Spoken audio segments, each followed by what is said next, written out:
Najbrž kaj je povezano z škodljivostjo, ne? Da ne škodiš drugemu. Tako, ja, vse čisto enostavno. Če sam skupaj zbašemo vse unih 10 oziroma 12, ki jih je bilo teh zapovedi, pravi, da jih je 10, se namenoma 2 vrgli stran, je to vse skupaj. Ne škoduj nikomur. Iz tega izhaja vse. Ne kradi, ne laži, ne nabriš nobenemu sosedu, a mislim reči, ne nečistuj, no. Ja. Že si bližnjega žene, to sem mislil, ja. Malo se hecam že. Ker ste tako fajn, ker tako sodelujete lepo. Ampak, Gregor, glih tukaj ta zaplet, ker škodljivost vsak zdaj drugače tretira, vsak v svojo smer obrne, ne? To je ta, se mi zdi, del, ko govorimo o vojni med nami, ne? Ker jaz naj bi škodovala tebi, ki se ti približam s tem, kad te trosim virus, razumeš, ne? Ne gre za to vrstno škode. Gre za škodo, sem ti zakuril bajto. Sem ti povozil psa, ne. Ja. Recimo, nekaj dejansko škoda se je zgodila. Ne, da ne reče pa to. No, tudi če pa... Naj dokažejo, da obstaja virus. Naj dokažejo. Ker v Kanadi je en sodni primer enostavno propadel, ker je zahteval, naj dokažejo obstoj virusa. Ne morajo dokazati, pa imeli bomo... Ja, Eva... Imamo listine, ki so zdaj oktobra, jih je že tretjič, je Ministrstvo za zdravje enemu fajn gospodu, ki je v prvo vprašal, če lahko dokaže obstoj virusa in pa povezavo vzročno z domnevno boleznijo, so mu prvič rekli, da nimajo, potem je še enkrat rekli, so mu zavrnili odgovor in tretjič zdaj oktobra in so mu spet zavrnili, zato ker je odgovor enak prejšnjemu. Nimajo ničesar, nimajo. Ampak, če se pa navežem prej na tole vprašanje, škodo, povzročitev škode. Super. Vedno se lahko kdo najde pa reče, ti si me pa zdaj tako... Ena punca bo fajn zaljubljena v fanta, pa ga bo prevzela druga punca. Jaz bom rekel, ti si mi pa zdaj, ti mi naredil škodo, srčno škodo. Bomo imeli pa tle, v skupnosti so vedno teli starešine, ki bodo delali v dobro ljudi in bojo povedali, kaj je dobro, pa prav pa narobe. Tako da kot neka arbitraža, kot neko razsodišče rečemo. To je v tej ljudovladi je 12. in to so naši dede delali še na Tolminskem še v 70-ih prejšnjega stoletja. Tako da ja, razumem, vendar gre za škodo dejansko neko tako škodo, da si mu neki gmotenega mogoče naredil. Na ta način, čeprav se temu bomo tako kot skupnost izogibali, pa če bo nekomu en del zidu odbil, tam z enim traktorjem, bomo pa vsi skočili, pa bomo zabetonirali, pa bomo vsi mirni. Pa če bomo vsi en drugemu pomagali, pa bomo vsi zadovoljni. Tako. Gregor, pa se ti zdi, oprosti, ti si začel že pravilno sodni postopek, jaz pa sem vpeta v en sodni spor, ki se je pa zdaj vmes zakompliciralo, ampak sem tudi informacijo vmes dobila glede varovalnega sporazuma. A imate kakšne izkušnje pa s takimi primeri? Predvsej zapletene primere imamo tudi znotraj starešine, ki jih imajo. Moram reči, da vsaj polovica smo zdaj vsak na svojem koncu bije neko bitko. Pa tudi, če bi lahko na istem se je odločil za drugo, ker nekje moramo, Tako da imamo marsikakšno izkušnjo. Spet, še enkrat, imamo CISP zraven noter v skupini, nam pomagajo, tudi s tem, ker mi izhajamo iz naših temeljev. Naš temelj je naravno pravo, nismo škodovali nobenemu. Potem na tem so človekove pravice, jasno. Potem je ustava, Tako, če gremo tako proti sistemu. Potem so zakoni v sistemu, tukaj nam pa mora malo kdo svetovati. In zdaj, če se malo zapletemo, še vedno, a je bil človek zaslišan, ali ni bil, Če ni bil, pa kaj zdaj, pa je sodišče naredilo napako. To je prva zadeva, glavna zadeva. Če je bil zaslišan, a se dal možno zaslišati nasprotne priče. Če ni se dal, spet napaka v postopku, spet pade. No, to je tistih 70% sodnih teh zadev, kjer ljudi nategnejo na ta način. Da farbajo. Jaz to besedo uporabljam zdaj zato, da imamo res močan prizvok. A drugače sodelujete s sindikatom? Primož, sva bila večkrat v debati, je tudi rekel, da bi mi lahko kaj pomagal, ampak je precej zaseden bil, pa sem pa že rešil znotraj skupnosti. Primož je tudi izrazil željo, oziroma se pogovarja z Andrejem pa z Boštjanom, se pogovarjajo, kako bi sodelovali naprej, ker Primož ima ogromno znanja, pa Bojan iz zgodovinskih dejstev in skozi to tudi za varovalni sporazum. Pri prvotnem varovalnem sporazumu so bili v prasindikatu tudi Boštjan, Andrej pa Drago, ki so pri nas starešine. Mi smo varovalni sporazum spravili zdaj na nek nivo. Iz tega na tega. Da je lažje berljiv, še več zavzame in tudi razumljiv je tistemu, ki ga bere. Veliko bolj. Ne? Tako, to je precej bilo dela, pa tisti, ki pozna varovalni sporazum, pa ga bere, pa verjetno ne ve, kaj bere, ne? Velikokrat. Ne? Ali pa kaj bi tle za vraga pomenili, kdo je to, kdo je uno, kdo je tretje. Ne? Greš pa 2, 3 skozi, pa že mehko se zjasni. Tako da jaz mislim, da če drugega ne se dajmo pogovarjati. Ne? Klavdija.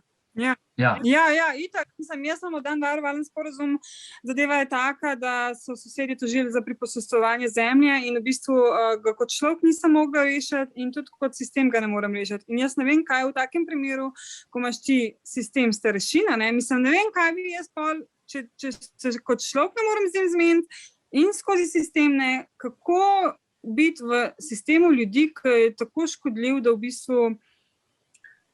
Čak ti se menjaš, kot človek se sosedom menjaš? Ja, tako ja, pač zemljišči sta sosednji, priposestovali bi oni radi skozi sistem cesto po sredini zazidljive parcele in takrat sem v bistvu sporedno, ko je mož prepovedal dovoz skozi zemljo, seveda ni bilo nič v zemljiški knjigi, takrat so oni šli k Čeferini in smo dobili tožbo domov in tisti trenutek jaz o človeku še nisem vedela. Sem pač izkušnja 2 meseca zvedela in ko smo dosegali mediacijo, da smo se dobili, sem tam pač se izrekla, da smo živi ljudje in tako naprej in sem takrat v bistvu, so se mi vsi smejali in tako in in je bilo neuspešno. In potem smo imeli drugo mediacijo, kjer smo se sicer nekako dogovorili, ampak zdaj v bistvu smo čakali 5 mesecev, da so plačali geodeta, pa smo zdaj čakali, oni se ne odzivajo, plomba je še vedno gor, jaz zaradi tega ne morem recimo graditi. In zadeva je od 2016 v teku, se pravi, ko smo hoteli se kot ljudje za mizo zmeniti, ni šlo, in ko smo hoteli skozi sistem, ni šlo. Kaj v takem primeru? Jaz pač ne vem, nimam idej, je pa res, da je bila to do zdaj samo igra med nami in mediatorjem in odvetniki, ne pa že sodnico, ne? Sodnica do zdaj še ni bila vključena. Čeferini so izredno znani po tem, da iščejo samo napako nasprotnega, da jo bo storil in ga napeljujejo v napako, zato da lahko oni zmagajo. Zato, ker ta sistem pač tako deluje. Ne? Ko ti storiš napako, sodeluješ, si pečen. In ti bojo rekli, naredil si napako, otroci, isto, kot peskovnik otrok, ne, on je kriv. Zdaj pa, če gremo z tega, zakaj so se verjetno smejali, ker Čeferini poznajo zgodbo, oni so v baru, oni poznajo zgodbo o lastništvu zemlje Vatikanske in vedo o baru in vedo o vseh teh zadevah, zato se režijo, ker kaj boš ti zdaj, reva Boga tle, kako boš ti to, skozi koga? Zato ta naša skupnost se bori zdaj za to, da bomo močni, da bomo domorodno do priznanja imeli.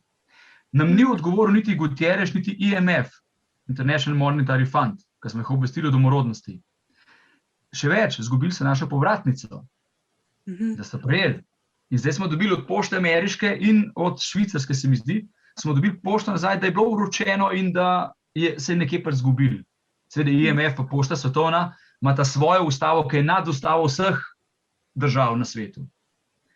Never kill the postman, ne? In oni vse to vejo, ne? In mi moramo zdaj najti pot, kjer nas to priznajo, da smo to in vse te stvari fino potekajo v zadju. Še srečo smo se s kolegico, verjetno ste že tle gostili, pa nima veze, ona tudi pozna nek način, na kakšen način bomo verjetno domorodnost lažje speljali. In to poteka te pogovori v tem tednu in vse to laufa. Tako da mogoče so malo prehitra s tem vprašanjem, da rabimo še kakšen teden, 14 dni, da mi raziščemo še neke poti in ampak vreden pa je to prebrati, pa pogledati, kako se ti je začel, pa kaj imate sploh kje. Pa še to bi dodal, v sodnih spisih v sodnih spisih, ko jih boste šli brati, je verjetno čist druga zgodba, kot jo imate vi doma. Kako to misliš v sodnih spisih? Misliš sodna praksa? Ko ti dobiš domov papir, Ja. ti A se dobiš... lahko sam malenkost umešam? Jo, Ja, Rok. sodni spisi se ful na veliko v zadnjem času ponarejajo. No, vse to sem hotel o tem govoriti, ja. Listine se kar dodajajo, se odvzemajo, fotokopirajo se tako na način, da ti kar prikrijejo nek del stavka, ki je zelo pomemben, pa ti kar izvržejo tisti stavek ven in to imajo oni v sodnem spisu in na ta način sodijo. Se pravi, zelo močno, tam lobby je toliko močan in pokvarjen in to delajo. Tako ti jim pošlješ nekaj, oni imajo pa tam prirejeno, ne. Ali pa ti oni pošljajo nekaj na 3 straneh, recimo brez pravnega poduka, ne. Kako brez pravnega poduka? To pa ne more biti res, ne, zdaj se lahko vedno ugovarjam nazaj, ali pa pogovarjam, ali pa odgovarjam. Greš pa soden spis iskati, je pa praven poduk, pa je tam. No, ne reče, ne, se ste vi dobili. Ja, ne, jaz sem dobil to, to ste vi stran vrgu. In te imajo. Skratka, zelo moraš biti pozoren. In ta igra njihova je zelo zoprna, no. Veš, tebi dajo rok 3 dni, 8 dni. Oni pa ne, to če mi zamudimo, nima veze, mi lahko lečemo 100 let. In zdaj je fino to, da izpostavim, vse, kar se tiče zdaj lastnine, lastništva, vse to imamo v teku. Ker to je prvo vprašanje, ko nekdo reče, ja, jaz bi pa zdaj izstopil iz sistema. Se ne izstopamo dejansko tako še, a ne? Mi smo živi ljudje, se vključimo k ljudje, na oglasno desko prebijemo, zato da je javno, na Facebooku zaradi mene, ampak skozi osebo pa probamo doseči to pravico, pa da tisto, kar smo si mi ustvarjali skozi čas, da je to dejansko naše. In zdaj to še skozi osebo vlečemo nase, zato ker je v registrih. In zdaj iščemo možnost, kako iz registra izbrisati in da se dopiše, da smo mi lastniki kot živi ljudje. In to zdaj delamo. Ok, sej, razumem, ampak jaz imam tukaj dvojno igro, ne? Razumem, da imaš dvojno, pa verjetno imaš trojno, a ne? On me kot oseba zdaj bava, in pol bom zdaj pristala na neki kot oseba, a hkrati čakaj, a ne da zdaj sploh notri to vzemiš kot knjigo, če me itak zdaj bava, in še hkrati človek sem, čakaj, jaz sem itak skozi na tej zemlji kot človek in dejansko, ne vem, če bi imel neko, pač tudi po uradnih postopkih, bi kot oseba bilo, ne? Ampak mi smo šli v to, da se bomo zmenili, pa da bomo čim po krajši poti, ne? Da bi se pač gradnja lahko začela. Zemljiška knjiga je vedno dela na podlagi sodne odločbe, ne? In vse, kar je sodišče naredilo, tako da je treba narediti verjetno pri tebi revizijo sodnega postopka. In če ni bil pravilno postavljen, še celo, da ga izničiš, ne? In to je pa vse po Evropski konvenciji za človekove pravice lahko, če niso ti dali vseh pravnih možnosti take, kot ti pripadajo. A ne, še enkrat bom pa povedal, ne, zemljišče, zemlja. Razlikujmo. In slej ko prej bomo kataster naredili in bomo slej ko prej zahtevali to zemljo nazaj in takrat bomo postavljali pa skozi našo arbitražo, skozi našo razsodišče stvari, kot je 12. In tako, da ne bo, če bi še kdo imel, jaz bi čez 2 minuti jo podurhal, zažogam. Jaz bi se vam vsem zahvalil, ne. Tisti, ki vas vidim, ste bili čudoviti, ne? Ja. Ja, enako tebi. Tako da, tisto, kar je Klavdija, lahko napiše, kakšne kopije pošelj, vpiš zgodbo, pošeljo, bomo mi prebrali, pa bomo probali kakšno glavo skupaj stakniti, prav vprašati naše punce, pravnice, kaj one menijo, in tiste, ki jih tudi Rok dobro pozna še zraven, ne Rok, še tiste fante, ker imajo izkušnje z Evropskim sodiščem in so zelo, zelo uspešni. Tako da pozabimo na odvetnike, odvetniki vas bojo samo okoli, nafarbali vas bojo, pobrali vam boš tisto, kar vam še, pa ne enkrat, vedno naredijo tako, da vas 10-krat, a ne? Ja, no, ti jaz namesto Roka potrdim za te ljudi, ki jih imaš v mislih, ker se mi zdi dobro, da bi skupaj s tabo bili na tiste vprašanja in odgovori. Mislim, da ja, zelo fajn bi bilo. Tako da, če še kdo kratko, hitro vprašanje, jaz se vam vsem zahvaljujem, pa veste, kaj vam samo rečem, držimo se, ne? Ja. Rajko, živijo. Prav, ja, hvala. Ja, maham vsem. Lep pozdrav. Pozdrav. Čau. Čau.